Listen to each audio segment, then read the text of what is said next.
Os decía al principio que es un gozo muy singular, muy especial y una ocasión muy única, el que podamos celebrar al mismo tiempo vuestros ministerios, este paso en vuestro camino hacia la ordenación sacerdotal y al mismo tiempo un bautizo.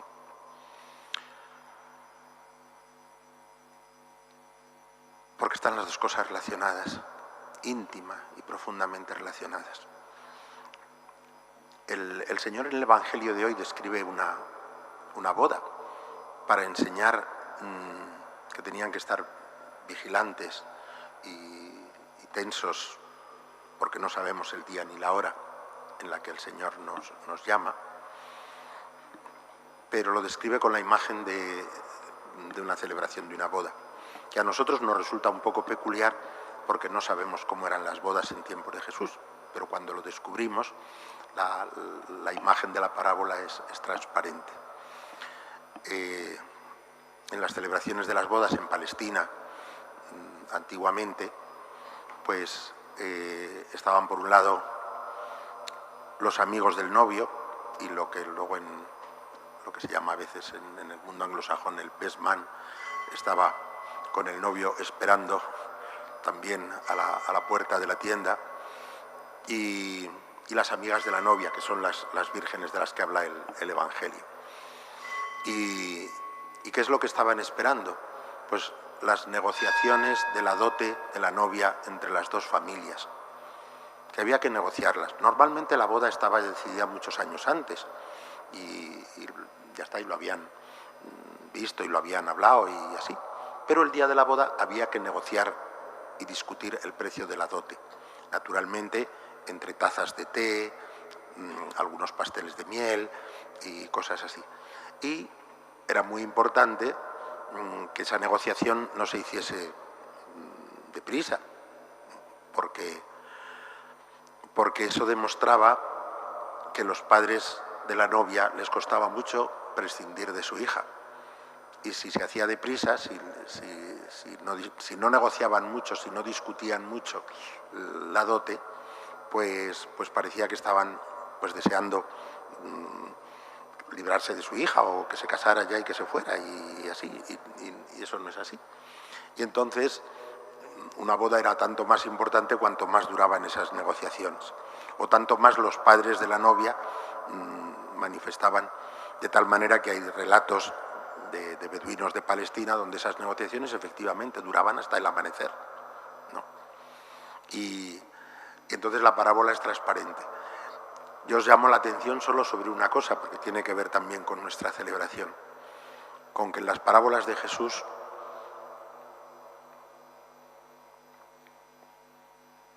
en esta precisamente de manera específica no hay novio, o no se habla del novio. ¿No? ¿Y por qué no se habla del novio? Pues porque el novio es Jesús mismo. Y las amigas de la novia son los oyentes, es la Iglesia. Es a la Iglesia a la que Jesús se dirige como esposo de la Iglesia. Curiosamente, el pasaje de San Pablo también nos habla de no tener prisa. Se ve que las primeras comunidades cristianas, pues algunos tenían mucha prisa de que llegara el Señor, sino que se ganasen, les decía él, vivir con esperanza y sin embargo ganaros el pan con el sudor de vuestra frente, y el que no trabaja que no coma, ¿no? Pero vivir con la esperanza puesta en el Señor, que viene seguro, que viene seguro. De hecho ya está, y lo que Nilda va a recibir es al Señor, no es otra cosa. Y lo recibe de la manera que se recibían en la iglesia primitiva y que todavía se reciben en las iglesias orientales cuando es el bautismo de un niño. Recibe los 3 sacramentos. El sacramento del bautismo, que es un sacramento nupcial, ¿no? Los 3 lo son, en realidad. Es decir, que celebramos la boda del Señor contigo. Eso es lo que celebramos. La alianza nueva y eterna que se consumará con el don de la Eucaristía del Señor contigo, por la cual Él te acompañará para siempre y no te dejará jamás. Eso no significa que que en la vida no haya dificultades o no haya enfermedades o no haya cosas de este mundo que son complicadas, que las hay, las puede haber para cualquiera, para todos. Pero qué diferente es vivir la vida entera, sabiendo que el Señor no solo está cerca de mí, sino que está conmigo, está en mí. Somos uno, ¿no? Y si me toca sufrir, pues es el Señor el que sufre conmigo y en mí. Es el Señor. Cuando a veces se pregunta, ¿y dónde está Jesús cuando alguien está muriendo solo, agonizando? Está en Él, está en Él. Si está bautizado y es cristiano y es consciente de que lo es, pues eso cambia la manera de afrontar la muerte por completo, más que ninguna otra cosa. Si no lo está, pues se priva él del gozo de saberlo, pero el Señor también está con él y también está en él. Porque como solía decir San Juan Pablo II, por la encarnación el Hijo de Dios se ha unido de algún modo a todo hombre y a toda mujer. Lo que pasa es que es muy diferente que te quieran y tú no sepas que te quieran, a que te quieran pudiendo disfrutar de que te quieren. A que te quieran sabiendo que quien te quiere ha jurado serte fiel para siempre, hasta más allá de la muerte, y entonces uno está acompañado. Y eso es lo que sucede cuando uno se hace cristiano. Uno se hace consciente, y en el credo es lo que vas a decir, lo hablábamos hace un ratito. Le vas a decir al Señor que sí, que le conoces y que puedes esperar de Él las dos cosas que no podrías esperar de nadie en este mundo, de ningún ser humano: el perdón de los pecados y la vida eterna. Dios mío, el bautizo y la confirmación, en la confirmación el Señor confirma la alianza, hace como una segunda firma, ¿no?, para ratificar esa alianza con un segundo sello. Llamaban los primeros cristianos así a la confirmación, el segundo sello. Y en la comunión esa alianza se consuma mediante el don que Jesucristo hace de sí mismo, que se hace como alimento para ti, vida de tu vida, vida de nuestra vida. Es lo que le digo a Nilda, nos sirve a todos. Lo que pasa es que con la rutina no somos conscientes de ello, ¿no? Y digo que eso tiene muchísima relación con el ministerio sacerdotal, porque el ministerio sacerdotal existe para hacer eso posible. Es decir, para poder comunicar la vida de Cristo mediante los sacramentos de la iniciación, el bautismo, la confirmación, la Eucaristía, y para cuidar de esa familia de Dios que el Señor constituye en la tierra. Esa es, y mediante alimentándola con la palabra de Dios y alimentándola con el cuerpo y la sangre de Cristo. Pero es para hacer posible. Yo pensaba estos días, Jesucristo no ha venido para hacernos cristianos. Jesucristo ha venido para hacernos hombres y mujeres de verdad.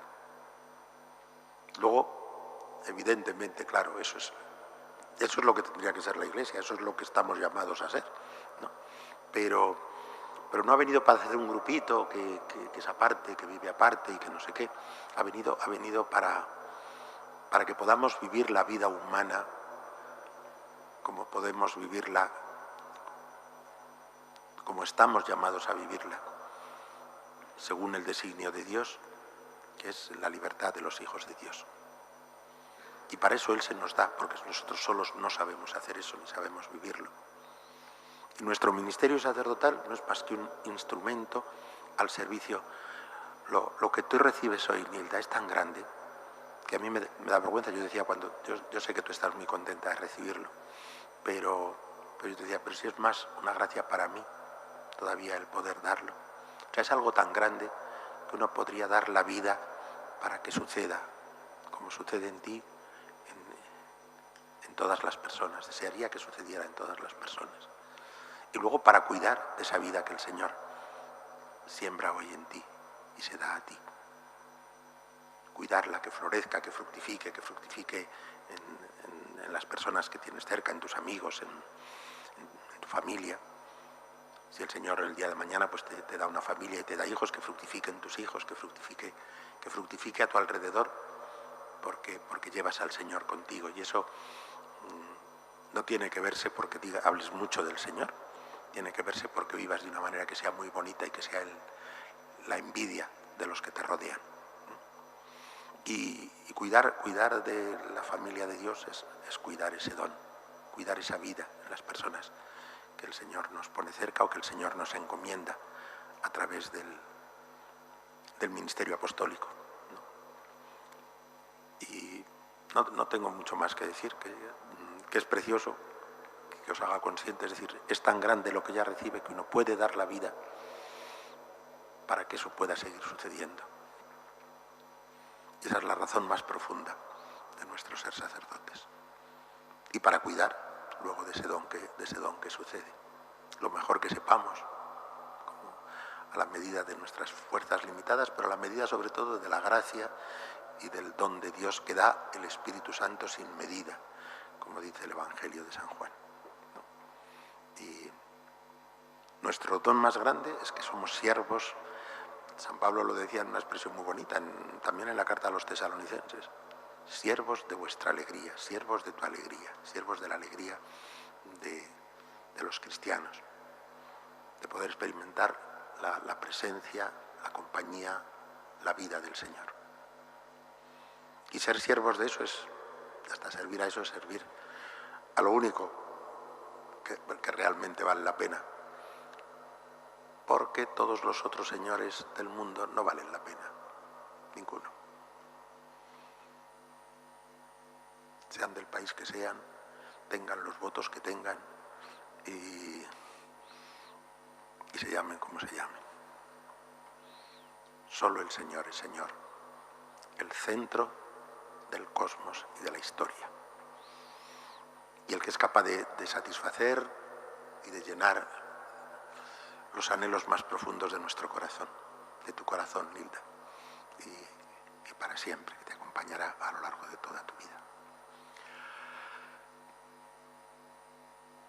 Ya está, damos gracias al Señor por las hazañas que hace con nosotros y que no deja de hacerlas, ni siquiera en estos tiempos que si los vemos con los ojos de ver telediarios, a veces a las personas lo que les entra es miedo y angustia y ansiedad y así, pero nosotros, si los vemos con los ojos del Señor, son tiempos buenos, tiempos preciosos. ¿Por qué? Pues porque tú estás,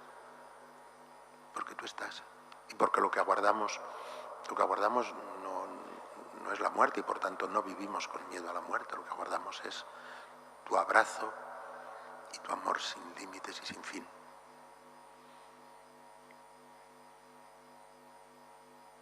Y con la certeza de que es eso lo que nos aguarda y que es esa la fuente de nuestra libertad y de nuestra alegría en todas las circunstancias, en algunas más que otras y hoy de una manera especial, sin duda. Pero vamos pues a darle gracias al Señor y a pedirle al Señor por Nilda para que pueda disfrutar mucho y ser